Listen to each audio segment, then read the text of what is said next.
I don't know when you watch the video, so that's why I am wishing you good morning, good afternoon, and good evening, my dear student. Earlier we read about, or in other sense, I am saying we were reading our chapter 2 in geography, physical features of India. In this lesson, we read about Himalayan mountain and about their three ranges, in which we have done one range, that is our inner Himalayas और हिमाद्री, जिसे great Himalaya और हिमाद्री के नाम से जाना जाता है. And today we will continue with second range, the range lying to the south of Himadri. Himadri क्या है? The other name of upper range और great Himalaya, that is. And the south of the Himadri, Himadri के साउथ में जो यानी कि जो नीचे वाली रेंज आ रही है, that is known as Himachal और लेसर हिमालय. हिमाचल और किसके नाम से जान जा रही है? लेसर हिमालय के नाम से जान जाती है. And the range are mainly compose. ये जो रेंज कैसे बनी है? हाईली कंप्रेस्ड, बहुत ज़्यादा प्रेशर पड़ने से, और अल्टर्ड रॉक्स यानी कि रॉक्स की शेप के लगातार चेंज होने से ये बनी हैं. And varies between 3700 and 4500 metre, जिनकी लेंथ जा रही है, इतनी जा रही है, और एवरेज विड्थ इज कितनी है इसकी? 50 किलोमीटर. पीर पंजार जो रेंज है वो यहाँ पे सबसे लंबी और सबसे इम्पोर्टेंट रेंज में काउंट होती है. साथ ही साथ धौलाधर एंड महाभारत जो रेंजेस हैं वो भी इम्पोर्टेंट रेंजेस हैं यहाँ की. और इसी रेंजेस में Kashmir valley of Kashmir, Kangra and Kullu valley in Himachal Pradesh, ये भी यहाँ की फेमस वैली हैं, काउंट होती हैं उसमें. And this region is well known for its hill station. यहाँ पे यानी कि जो हिल स्टेशन है, पहाड़ी नगर जो है वो इस एरिया में सबसे ज़्यादा है, इसलिए उनके लिए हिल स्टेशन के फॉर्म में भी ये जाने जाते हैं. थर्ड रेंज है हमारी आउटर हिमालय, यानी कि सबसे बाहरी. मैंने आपको पहले भी बताया था ये इनर क्यों नहीं है, ये आउटर में क्यों काउंट हो रही है, क्योंकि ये सबसे बाद में ये रेंज बनी है. सबसे पहले कौन सी रेंज बनी थी? हमारी हिमाद्री रेंज, इसलिए इनर रेंज बोला जाता है इसे, और इसे outer range. The outer range is known as Shivalik. किसके नाम से जानी जाती है? शिवालिक के नेम से जानी जाती है. First is known as Himadri, second Himachal, and third is Shivalik. Shivalik range की जो विड्थ है, चौड़ाई है, वो 10 to 50 किलोमीटर है. एंड इसकी जो ऊंचाई है वो 1900 to 1100 के मीटर के बीच में है. ये जो हमारी थर्ड रेंज शिवालिक रेंज है वो नॉर्थ में जो हिमालय रेंज है उनके द्वारा जो रिवर्स आती हैं, उन रिवर्स के साथ सेडिमेंट्स जो आते हैं उनसे बनी है ये range. And these valleys are covered with thick gravel and alluvium, यानी कि थिक बजरी जो होती है उससे और एल्यूवियम से कवर्ड हैं, ढकी हुई हैं. The longitudinal value lying between lesser Himalaya and Shivalik. Lesser Himalaya और शिवालिक के बीच में जितनी भी वैलीज आती हैं, they all are known as Doon. उन्हें दून के नाम से जाना जाता है. कुछ फेमस दून हैं लाइक देहरादून, कोटली दून एंड पाटली दून. ये यहाँ के फेमस दून्स में काउंट होते हैं. कौन कौन से हैं? और दून होता क्या है? लेसर हिमालय और शिवालिक हिमालय के बीच में जो वैलीज आ रही हैं, they all are known as Duns. And famous Duns are Dehradun, Kotli Dun and Patli Dun. ये यहाँ की फेमस दून्स हैं. बिसाइड्स द लॉन्गिट्यूडल डिवीजन के साथ साथ Himalaya have been divided on the basis of regions from the west to east. West to east में लॉन्गिट्यूडल डिवीजन के साथ साथ इन जो एरियाज को वेस्ट टू ईस्ट के पार्ट्स में भी, ऊपर लॉन्गिट्यूडल डिवीजन किस में हुआ है? नॉर्थ टू साउथ में. तो उसके साथ साथ वेस्ट टू ईस्ट में भी इसका डिवीजन किया गया है. और ये डिवीजन किस बेस पे किया गया है? वहाँ की रिवर्स और वैलीज के बेस पे किया गया है. For example, the part of Himalayas lying between Indus and Sutlej has been traditionally known as Punjab Himalaya. किस नाम से जाना जा रहा है? पंजाब हिमालय के नाम से जाना जा रहा है। सतलुज और सिंधु के बीच का जो हिमालय का पार्ट है वो किस नाम से जाना जाता है? पंजाब हिमालय के नाम से जाना जाता है। But it is also known regionally as Kashmir and Himalaya from west to east respectively. But जो वेस्ट टू ईस्ट का जो पार्ट है, हमारा पश्चिम से पूर्व का जो पार्ट है, वो कश्मीर और हिमाचल के नाम से भी जाना जाता है। साथ ही साथ क्या सतलुज और जो यहाँ की काली नदियों के बीच का जो स्पेस है, हिमालय के भाग को कुमाऊं हिमालय के नाम से भी जाना जाता है। यहाँ पे काली एंड तीस्ता रिवर जो है नेपाल हिमालय को शो करती हैं, and the part lying between Teesta and Dihang river is known as Assam Himalaya. वो किस नाम जानता है? असम हिमालय के नाम जान जा रहा है। एंड हिमालय के जो there are regional names also in this broad. यहाँ पे और कुछ ऐसे और नाम हैं जो हिमालय कुछ क्षेत्रीय नाम से जान जाते हैं। ये आप मुझे बताएंगे फाइंड आउट करके कि हिमालय के और कौन से एरियाज के नाम हैं यहाँ पर।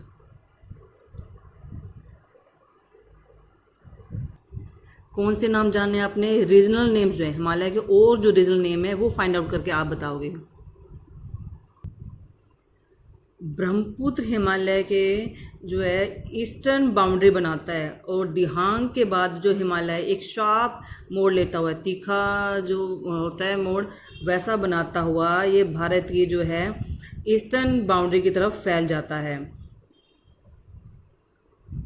और जब ये ईस्ट पार्ट में फैलता है तो इसे पूर्वांचल या फिर ईस्टर्न हिल्स यानी कि उत्तरी पहाड़ियों के नाम से भी जाना जाता है। And these hills running through the north eastern states. और जब ये पहाड़ियाँ उत्तर पूर्वी राज्यों से होकर, स्टेट से होती हुई जाती हैं, तब ये क्या करती हैं अपने साथ, ये जो हिल्स हैं नॉर्थ ईस्टर्न स्टेट से रन होती हुई पास आउट होती जाती हैं। और किससे बनी है? ये स्ट्रॉन्ग सैंडस्टोन से बनी है, मजबूत शैल से बनी हुई हैं। And which are sedimentary rocks, जिसे क्या कहते हैं? सेडिमेंट्री रॉक्स कहा जाता है। कवर्ड विद डेंस फॉरेस्ट, ये घने जंगलों से गिरी हैं। They mostly run are parallel range and valleys, ये इनके साथ साथ घाटियाँ और वैलीज, रेंजेस और वैलीज साथ साथ इसके पैरेलल चलती हैं। And the Purvanchal comprises the Patkai hills, the Naga hills and the Manipur hills and the Mizoram hills. Purvanchal में पटकाई, नागा, मिजो एंड मणिपुर जो ये हिल्स है ये यहाँ पे शामिल है, यहाँ आती हैं इस एरिया के अंदर। यहाँ पे एक मिजो हिल्स हमें शो की गई है। Next topic is our northern plains, उत्तरी मैदान। Northern plains has been formed by the 3 major rivers. जो नदर्न प्लेन्स है, उत्तरी मैदान है, हमारी 3 मेन रिवर से मिलकर बने हैं। That is Indus, Ganga and Brahmaputra. Ganga, Brahmaputra और सिंधु नदी, और साथ साथ विद देयर ट्रिब्यूटरीज, उनकी सहायक नदियाँ जो है ट्रिब्यूटरी रिवर्स हैं, उनसे मिलकर हमारा नदर्न प्लेन्स बनता है, नदर्न पार्ट्स बना है। This plain is form of alluvial soil. यह जो प्लेन एरिया है, मैदानी एरिया है, किससे बने? एल्वियल सोइल। एल्वियल सोइल यानी कि जलोढ़ मृदा से बना है। We have already read about alluvial soil in 8th class, how they formed. Alluvial soil कैसे बनती है, जलोढ़ मृदा कैसे बनती है, हम इसके बारे में ऑलरेडी 8th क्लास में पढ़ चुके हैं। कैसे हिमालयन से जब रिवर्स, जो पेरिनियल रिवर्स हैं, सदाबहार नदियां हैं, ऊपर से हिमालय से जब नीचे की तरफ आते हैं, वो अपने साथ काफ़ी कुछ लाती हैं, सेडिमेंट्स लाती हैं, जो धीरे धीरे नीचे आते हुए प्लेन एरिया में आते हुए उनका जो रिवर्स का फ्लो है स्लो हो जाता है। उसमें जो रिवर के अंदर जो सोइल होती है, जो उपजाऊ होती है, खेती करने के लिए, कृषि करने के लिए अच्छी है, वो जब ढलान वाला एरिया ख़त्म होकर मैदानी एरिया, प्लेन एरिया आ जाता है, तो वो वहाँ बैठ जाती है। तो इस तरह से एल्वियल सोइल वहाँ इकट्ठी होकर क्या करती है? एक खेती करने लायक यानी कि उपजाऊ मैदान जिसे हम कहते हैं, फर्टाइल लैंड जो है वहाँ बन जाता है। और इस प्रोसेस को बनने में काफ़ी लंबा टाइम लगता है, ये नहीं है कोई 1 या 2 साल में ये बन जाता है। It spreads over an area of 7 lakh square kilometre. ये कितने में? 7 लाख वर्ग किलोमीटर के, 7 लाख स्क्वायर किलोमीटर के एरिया में फैली है। And the plain being about 2400 kilometre long and 242 2420 kilometre broad, यानी कि 2400 किलोमीटर लंबा और 240 टू 320 किलोमीटर जो इसका ब्रॉड यानी कि चौड़ा है। And is the densely populated area, यानी कि हमें पता है जो हमारा प्लेन एरिया है, मैदानी एरिया है, वो सबसे ज़्यादा पॉपुलेटेड एरिया होता है, सबसे ज़्यादा जनसंख्या जो है मैदानी एरिया में रहती है। एंड प्लेन्स एरिया में डेंसली पॉपुलेटेड क्यों है? क्योंकि with the rich soil cover, ऐसी सॉइल है जो हमारे एग्रीकल्चर के लिए, कृषि के लिए अच्छी है। विद एडिकेट वाटर सप्लाई, यहाँ पे वाटर की सप्लाई भी पूरी है, अच्छी है। एंड फेवरेबल क्लाइमेट, यानी कि ऐसा क्लाइमेट है जो कृषि करने के लिए भी अच्छा है और साथ साथ हमारे रहने के लिए भी अच्छा है। It is agriculturally a productive part of India.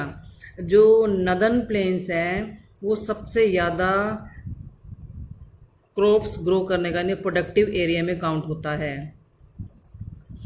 Hair a pic is northern plains. हम कहाँ रहते हैं ये आप मुझे बताओगे।